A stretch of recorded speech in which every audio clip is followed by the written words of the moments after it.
We're going to try to answer this question. Is the God of the Bible or Jesus truly real and divine?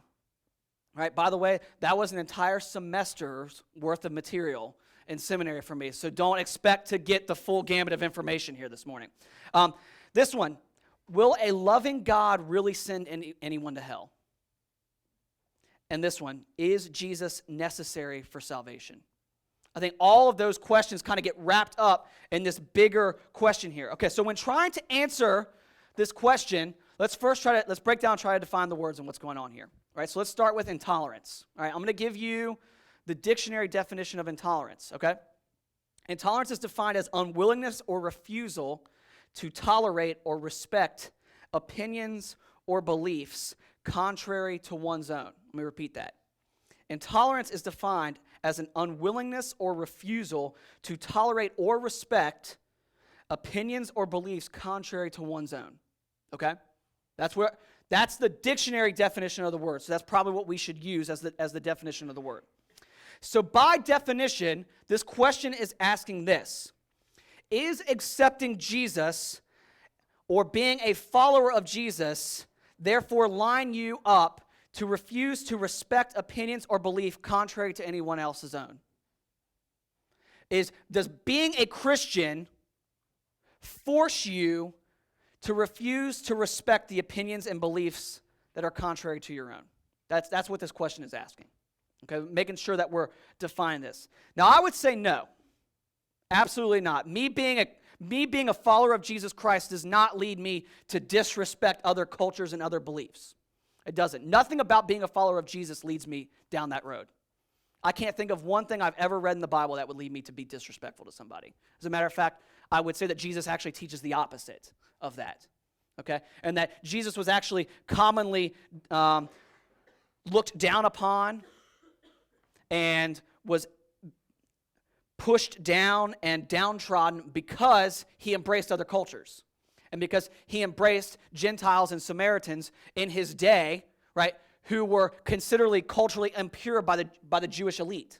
Okay, so my understanding is that actually being a follower of Jesus leads me to be the opposite. But let me pause for a second, because I don't think that's what this person was asking me. I don't think they were asking me that question based on that definition of intolerance. Okay. What I believe the question intends to ask is that they have in some way redefined tolerance and intolerance to mean acceptance as valid or true. That if you don't accept another viewpoint as being true and being on the same level of truth as your viewpoint, that you're intolerant. So let me give you an example of what that might mean. You go to a math class, and 2 plus 2 equals what? 4, right? And someone else says, no, I've done some research, and I really think it's 5. If I say, no, it's 4, what would you say to me? You're right, right? The answer is 4. But in our minds, somewhere along the way, right, we've come to this conclusion to say, oh, no, you're being intolerant, Kevin. Maybe he comes from a culture where 2 plus 2 really is 5. Maybe we should step back and really think through the implications of that and what's going on. When we are talking about religious beliefs, we are talking what different cultures and people have decided to be true about the universe and reality. Not their opinion of reality, but what they believe is actually true about the universe.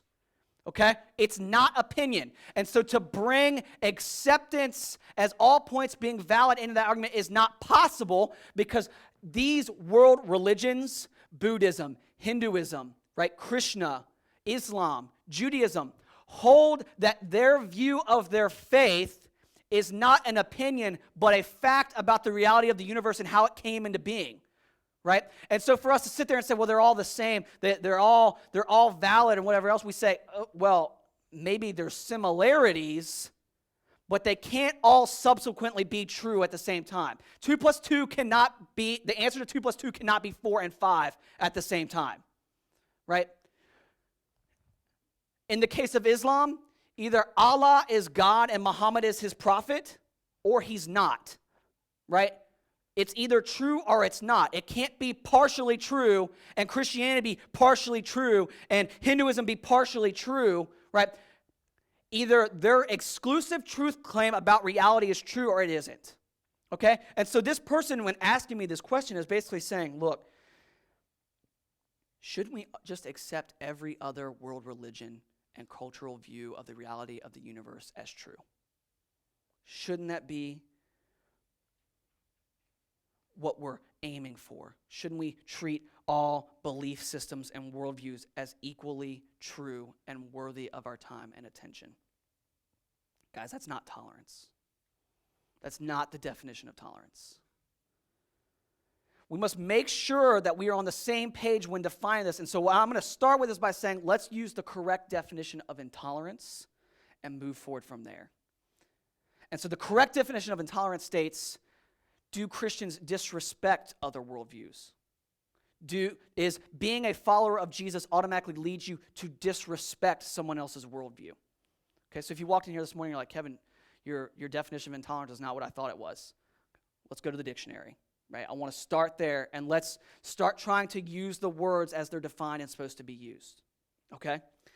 Now, I don't think being a follower of Jesus makes me intolerant of other worldviews. Let me, and as a matter of fact, like I said earlier, I think it does the opposite. Now, but I do think being a follower of Jesus creates in me a sense of narrowness. In the sense of, I believe that Jesus is the way and the truth and the life. That's pretty narrow, okay?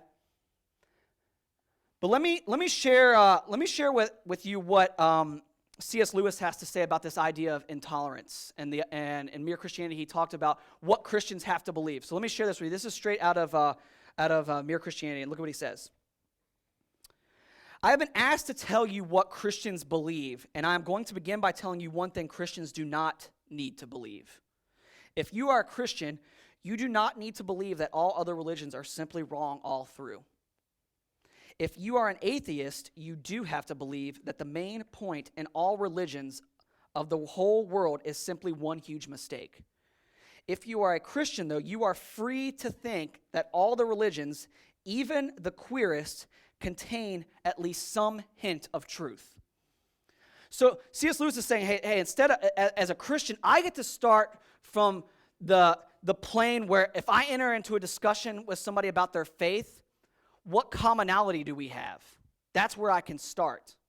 Which sounds an awful lot like what the Apostle Paul did when he rolled into Greece, right? And he's standing there and he's on Mars Hill talking about what's going on. He's talking to the Areopagus and he sees, right, here is what I have in common with you guys. You have over there an inscription to the unknown God.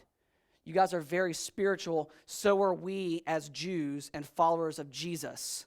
Right? We have this in common, but yet you're not sure who this God is. Let me tell you about him. Right? And so what he does is he instead, right, of putting up walls, finds the common ground and then preaches the gospel to them on the same playing field with where they're at. Now, he's still narrow in the sense that he believes that Jesus is the only way, but he finds the common ground amongst them saying, look, our cultures both at least, right, realized we aren't random and just came from, amoebas that kept splitting. Right, but that something designed this. And even the most bizarre faiths sometimes have a hint of truth in them that you can connect with. Lewis does go on to say this, though. But of course, being a Christian does mean thinking that where Christianity differs from other religions, Christianity is right and they are wrong. As in arithmetic, there is only one right answer to a sum, and all others are wrong. But some of the wrong answers are much nearer being right than others.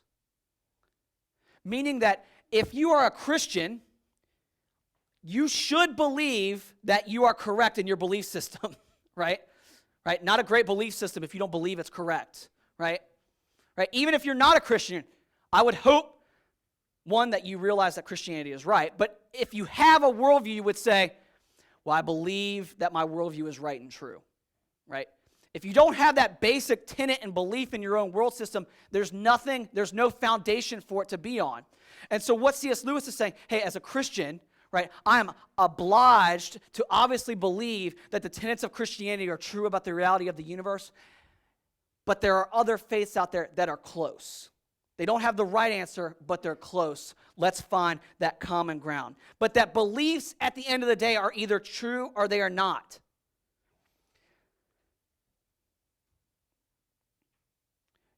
We can be tolerant and wide instead of narrow with opinions, but you cannot be tolerant and wide in regards to truth. Right? Or guys, how many of you guys are university students in here? Right? Okay, most of the room, right? Guys, if you hold that worldview with anything else other than religion, it collapses education. The Enlightenment doesn't exist, right? If you hold to this relativistic way of thinking and approaching truth in religion, I would ask that you be intellectually honest enough to take it into the rest of the education world, to which then I would then tell you there's no point in getting an education because there's no truth out there. And so my point behind this being is let's properly define tolerance and let's properly define what relativism leads to if we're going to go down that route. Right? Beliefs are either true or they aren't. Christianity is either true or not true. If it's not true, it's a huge waste of time because the main tenet of Christianity is built on a lie and the rest of it should probably be disregarded as well. If Christianity is true, the world needs to know about Jesus. That's it. It's that simple. There's no other gray area there. You can't come up and say, Kevin, I think you're missing a point here. If Christianity is true, it is the most important truth that the world has ever seen. If Christianity is untrue, millions upon millions of people have been lied to over the last 2,000 years, and we're all wasting our time. There's no gray area. There's none at all. The basic teaching of Christianity is that we are sinners desperately in need of a God who forgives us. Either we are sinners desperately in need of a God who forgives us, or we aren't. Either God did come in the form of Jesus Christ to die for our sins, or he didn't. There's no in between, right? And so we're getting down to ideas of what historical facts may be and what truth is. Now, one last thing to consider in this question, then we'll move on to the next question. Is narrowness in and of itself, because I said earlier that as a Christian, I actually think my worldview is narrow, but is narrowness necessarily a bad thing? Is being narrow on a worldview a vice or a virtue, or neither? Guys, isn't reality narrow? Think about it for a second. Math. And most math, although my wife would tell you there was some like high-level college math you could take where they just make everything up. I mean, there's even like there's a letter for like an imaginary number. I don't even know what that means, right? My wife was a math teacher and she gave me a test, and I think I tested out like a 7th grade level. So there you go. Still balance my checkbook, right? That's all I need, right? Right. But think about back to math, right? Apparently I can't balance the checkbook, right? You want to know how you balance a checkbook? You don't write in it. Don't do that, by the way. But I'm giving you terrible advice, right? Because one day what's going to happen, the guys in the room are like, yeah, right? And then you're going to get married, and you're going to bring your accounts together, and your wife's going to open the checkbook and go, oh my gosh, you have not written in this checkbook in 9 months. And then, right, then she goes, well, how much is in there? And I give her the exact amount that's in the account.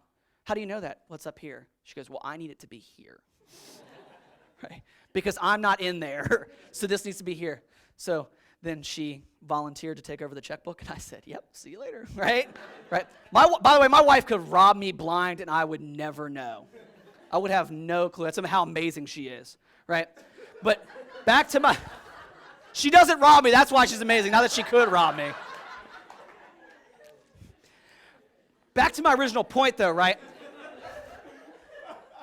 The wheels went off the train really quickly there.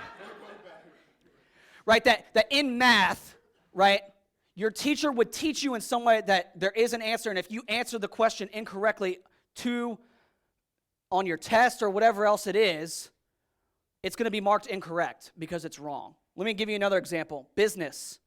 If you start a business, either you make money or what happens? You don't, and your business folds and you declare bankruptcy. Well, that's awfully narrow of business, isn't it?